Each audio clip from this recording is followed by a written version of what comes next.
Joël Dragutin, bonjour et bienvenue dans cette newsletter du Festival d'Auvers.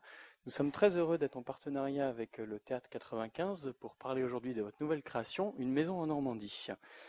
Alors une maison en Normandie, ça met en exergue 9 personnes de la vie d'aujourd'hui qui sont confrontées à l'héritage d'une vieille maison de famille.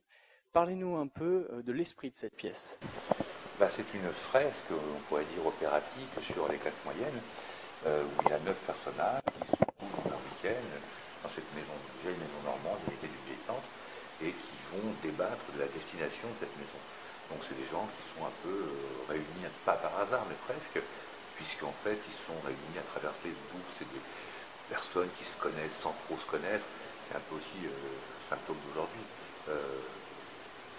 Et ces gens-là se retrouvent finalement au travers d'un projet qu'ils n'ont pas vraiment choisi, dans un endroit qu'ils n'ont pas vraiment choisi, et avec des gens qui n'ont pas vraiment choisi. Mais néanmoins, ils essaient de se mettre d'accord, à travers ce week-end qui est plutôt festif et ludique, sur la destination de cette maison. On voit bien que là, j'ai voulu mettre en évidence, à travers cette maison, une métaphore de la société sur l'idée de l'engagement et l'idée du partage et du collectif. Très bien, merci. Alors, cette pièce parle donc d'héritage et de transmission. Pourquoi avoir choisi ce sujet ?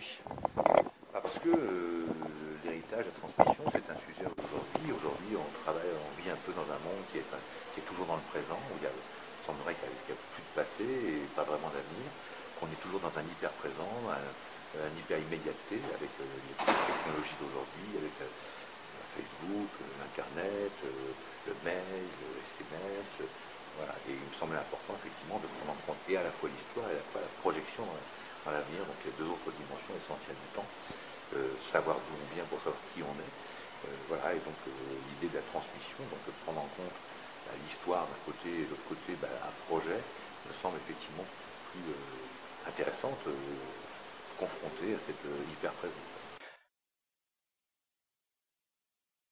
Alors, Une maison en Normandie, c'est un peu un film transposé sur scène. Quelles ont été vos pistes d'inspiration cinématographique et pourquoi avoir exploré ce biais du 7e art ? Parce que je pense que le cinéma, finalement, est un art qui parle bien de la réalité.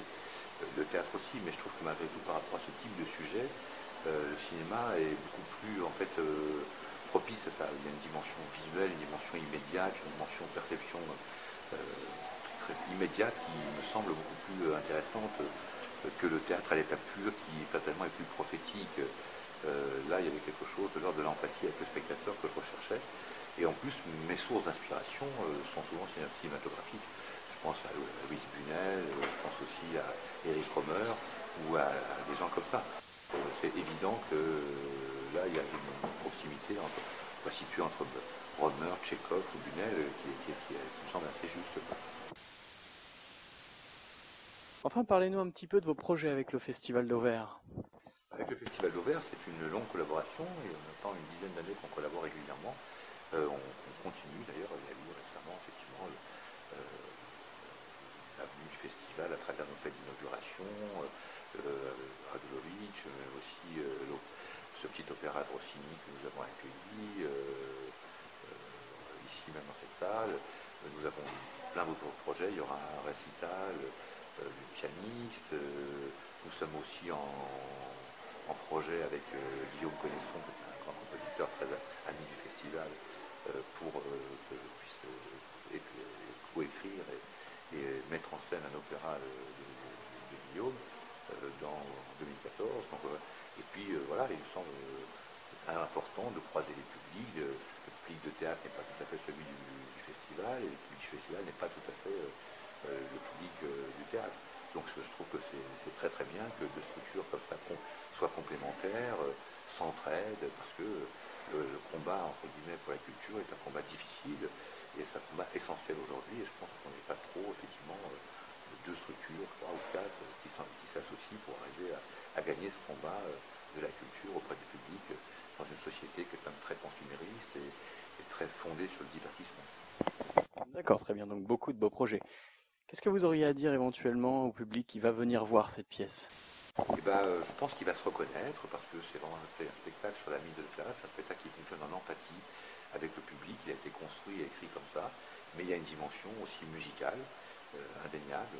C'est un concerto à 9 voix, on pourrait parler effectivement de forme un peu de fresque opératique, tragicomique, Donc voilà, et puisque nous voulons, pour aider finalement le public du Festival d'Auvers à connaître ce beau lieu, cette belle architecture de Gaël Penaud, nous offrons au public d'Auvers, qui n'a jamais mis les pieds dans le théâtre 95, de venir avec une place offerte et une place payante. Donc chaque personne qui ne connaît pas le théâtre 95, qui le découvre à un titre ou à un autre, peut bénéficier de cet avantage entre une place offerte et une place payante. D'accord, très bien, Joël Dragutin, merci beaucoup d'avoir été avec nous. Donc nous invitons bien sûr tout le public à venir voir votre nouvelle pièce, Une maison en Normandie. Et donc on vous retrouvera, je crois, dans une prochaine newsletter à partir du 16 octobre, tout à fait, jusqu'au 17 novembre à 21h. Effectivement, c'est bien de le rappeler, donc dans ce nouveau temple du Verbe qu'est le Théâtre 95. À bientôt, Joël Dragutin.